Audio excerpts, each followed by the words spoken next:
Thank you. All right now. Hello, caller. Okay, good evening. How you all doing? Yes, what's on your mind, brother? Good brother. Yes, sir. You can speak to your main man now. You and the guest. Now, I'm listening to what you all saying. Okay, Mm-hmm. good brother. I've been in the courtroom when my baby was 4 years old and 5 years old. Maybe the laws have changed. And I went in there with an attorney, and the young lady didn't even have no attorney. Yeah, good brother, I'm gonna tell you now, those judges, they are very lenient toward those ladies. That's all I can tell you. They're very what? Lenient toward the women. Lenient towards the Yes, women? yes, yes, yes, yes, yes, yes. No matter how many good lawyers you have, that judge not gonna turn his back on that mom. That's all I can say to you, good real. Mm-hmm. The man can have 5 lawyers with him. She can have one. When she look at that lady and look at that babies, look at them babies, I'm telling you, Mm-hmm. man got to pay. Man got to pay. That's the best I can tell you. Yeah. Yeah. I know that we believe it's supposed to go one way, but I'm gonna be honest with you now. I'm with the courts on that part. Now I must tell you all this. Mm-hmm. That what I shared with you all Yeah. is not listed as a reason for this law. Uh-huh. I just looked at the law and said, this is interesting.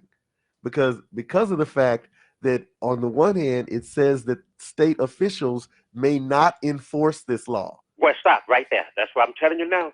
No matter how, even though I had those lawyers with me, she was whatever. Look, even though the baby wanted to go with me, I'm telling you right now. Yeah. I'm positive. I put it like this: even though the judge didn't go the way I wanted to go, you get visitation. I really appeal that judge. Yeah. I really do from the way she handled the case. Oh yeah. Because nobody can take. I mean, as long as mom taking care of that baby, mom working, I don't see the problem. But when they start to stop you from seeing the baby, then that becomes the problem. Yeah. But Yeah. trust me, it all worked out good. I end up with my baby anyway. All right Yeah. now. Yeah. Okay, I'm gonna Thank let you you for go. your call. We got to go to this other caller. Okay. Hello, caller. Hello, Hey, caller. hey, good evening. Great show, by the way. I'll catch it as much as I can on Friday. Great show, guys. Thank you. Thank you. Thank you. What's on your mind? And also, a great topic. You were talking about abortion, and of course, Scott, you know how I feel about this, and I think life begins at conception. Mm-hmm. So I see it as murder, quite frankly. And I heard the earlier callers talk about in case of rape, but let's be honest here, as African Americans, we are descendants of victims of systematic rape, right? Yep. Yep. We're people, and I would hope you guys would in your conversation bring up Margaret Sanger Oh yeah. and, Yeah. Yeah. and what this really is about. And also, if you research Roe versus Wade, the first thing she said, which wasn't true, was she got raped by a bunch of black men, and Yes, later that found is out true. she had a relationship with a black man, had a baby, wanted to kill it, but unfortunately the baby, the baby wasn't destroyed during abortion, and that's why Roe versus Wade got passed very quickly. One thing listeners have to understand was during the sexual revolution, people getting experimenting more and more, these interracial relationships. That was to kill off black babies, to be honest. We have to put the racial aspect of this too. And also, as a pastor, I want you to tell us when it says in scripture when God knows you. And I'll just hang up and listen and enjoy the show. This is one of my favorite show on air, but I'm gonna sit back and listen to you guys like I usually enjoy it. Thank you. Before I answer him, I pulled up the law. All right, because I don't like to say something and then be in error. Matter of fact, that reminds me of something else I gotta update on. Because when I tell you people that when I first came here, I counted the number of churches in the Yellow Pages, 1,100. Well, people, kind of pushed back on that, so I did some more research and I came up with what the current number of churches is. But we'll talk about that later. But here it is, an act, SB number 8, an act relating to abortion, including abortions after detection of an unborn child's heartbeat, authorizing a private civil right of action. Be it enacted by the legislature of the state of Texas, Section 1. This act shall be known as the Texas Heartbeat Act. Section 2. The legislature finds that the state of Texas never repealed, either expressly or by implication, the state statutes enacted before the ruling in Roe v. Wade, 410 U.S. Code 113, that prohibits and criminalizes abortions unless the mother's life is in danger. Section 3. Chapter 171 Health and Safety Code is amended by adding subchapter H to read as follows. Subchapter H, detection of fetal heartbeat. Definitions in this subchapter. Fetal heartbeat means cardiac activity or the steady and repetitive rhythmic contraction of the fetal heart within the gestational sac. Gestational age means the amount of time that has elapsed from the first day of a woman's last menstrual period. Gestational sac means the structure comprising the extraembryonic membranes that envelop the unborn child and that is typically visible by ultrasound after the 4th week of pregnancy. Again, it's not about the amount of time, it's about the detection of a heartbeat. Right, right. And again, I'm glad the caller brought it up because that's always been my perspective is what does it mean for black people? And it does annoy me that people who are so obsessed with white supremacy, at least rhetorically, white liberals claim to be so obsessed with white supremacy and how we're supposed to call out white supremacy. They never bring up Margaret Sanger being a eugenicist and her entire, campaign of pushing abortion was about getting rid of black babies, getting rid of black children. They rarely, if ever, bring that up, and it's so disingenuous because they talked about is Trump and the QAnon white liberal, the white supremacist and whatever, but they never talk about this perspective when it comes to abortion. They never talk about, as the caller talked about, Jane Roe, who said a black man raped her. Yeah. And that was one of the ways Roe v. Wade got passed. They never talk about the racist origins of those things. Like I said, I'm generally pro-choice, mostly because I think it's such an unconsequential issue that the fact that it decides elections, Rev. Yeah. It decides elections. And if you ever looked at a list of priorities for black people, it's like number 13 on the list or something.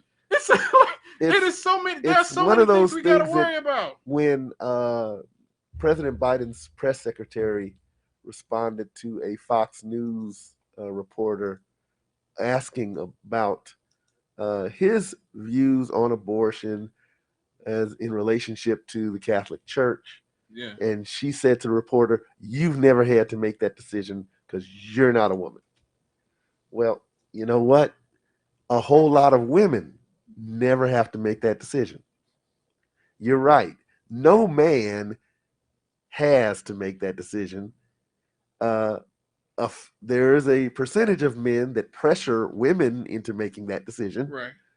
But generally speaking, that's a decision that for most people may come once in a lifetime. And yet, according to the political rhetoric, that's the most important issue that we should be focused on. And that's on both sides. Yeah.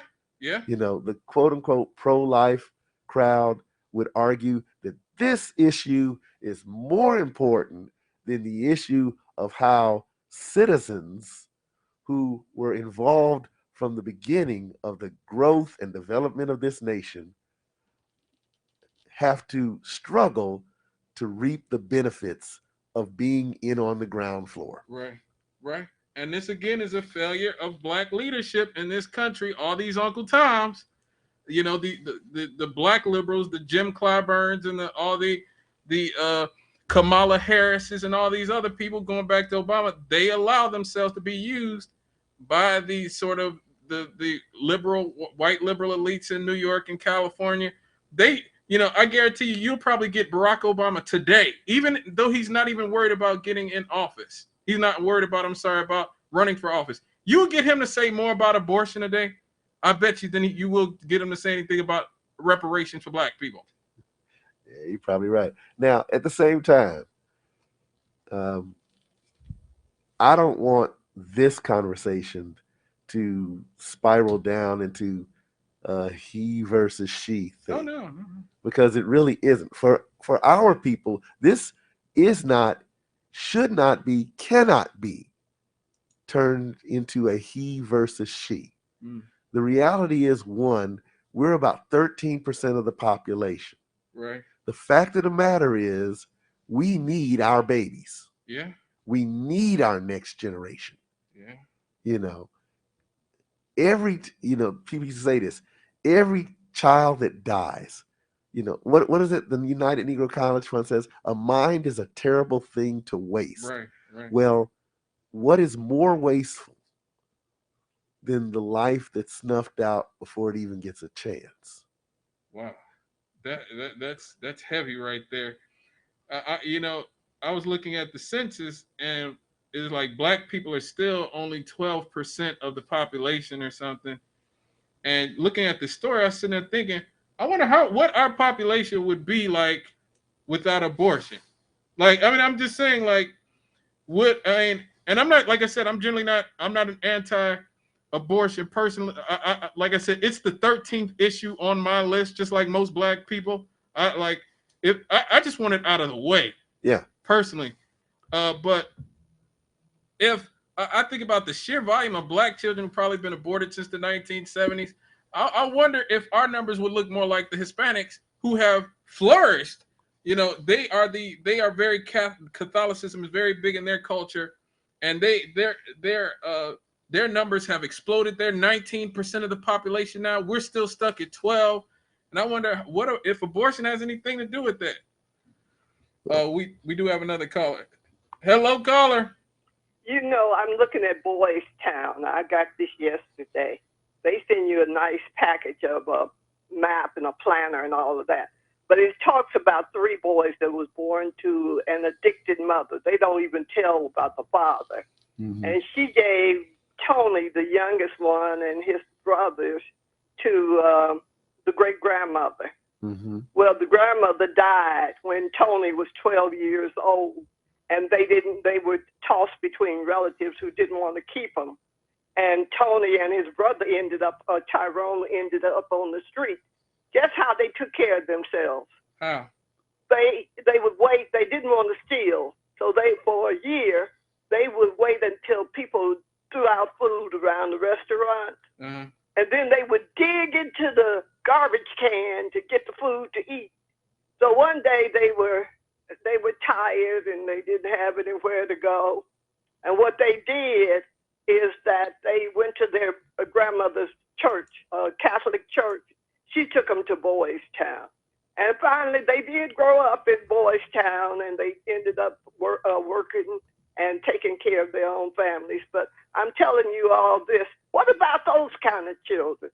It's children that the father and the mother don't want them because they may be on drugs or something. Maybe we need it. I don't know how many people from Boys Town that they take in that are colored or, what the makeup is. But when you look at some of these stories about children, isn't it sad? Yeah. Interestingly, in our history, that's what I'm talking about. In our history, generally speaking, if it was one of those situations like you just described where the mom didn't want the child and the dad didn't want him. She was addicted, and they don't even tell anything about the father's background. In many situations in the black community, another family member would step in. Yeah, I've seen that happen. That was in lots common. of instances. Well, they said that they went to the great-grandmother, but she died when he was 12, and he was the youngest of the 3 brothers. Right. She died when he was 12, so they didn't have anywhere to go, and they saw all the other relatives, but they said the relationship wasn't good. A lot of people don't want any children, especially when they have that kind of background. Yeah. Okay, I just thought I would read this to you. I just opened this package. Bye-bye. Thank you for calling. I must admit, I was wondering, what race were these children? And again, it's only because there's so many stories and so many families of maybe the mother was really young, or in some cases the father dies, right? And the mother gets ill and then she dies, and then the kids get raised by grandparents or uncles. In some cases, the oldest sibling raises the younger siblings. Yeah. We tended to look out for our families. Right. Now, but you mentioned, the Mexican population, they do that, and then they go one step further. They tend to have large families. Yeah. We have Catholicism. We've tended to embrace the nuclear family idea. and had smaller families, particularly starting in the 60s. Right. Again, we let white liberals influence the way we Yeah. live. You know, we let them, and this is an issue with the sex, drugs, and the rock and roll, and a lot of the other stuff. You know, maybe not rock and roll, but R&B or disco or whatever. We let them sort of influence us in that way. And again, a lot of Hispanics came from traditional. They come from old school. They come from old school Catholic families. Okay, we these phones are still blowing up. Alrighty. But we got to go to a break so I can get paid. There you go. There you go. All right, folks. We'll be right back here on Issues and Answers on WOT's 1370 AM. Callers, do not hang up on me. Please do not call. Do not call. Hang up. Great benefits. Lake County, Indiana Sheriff Oscar Martinez is hiring probationary corrections officers. Starting salary just under $44,000 a year, plus overtime opportunities.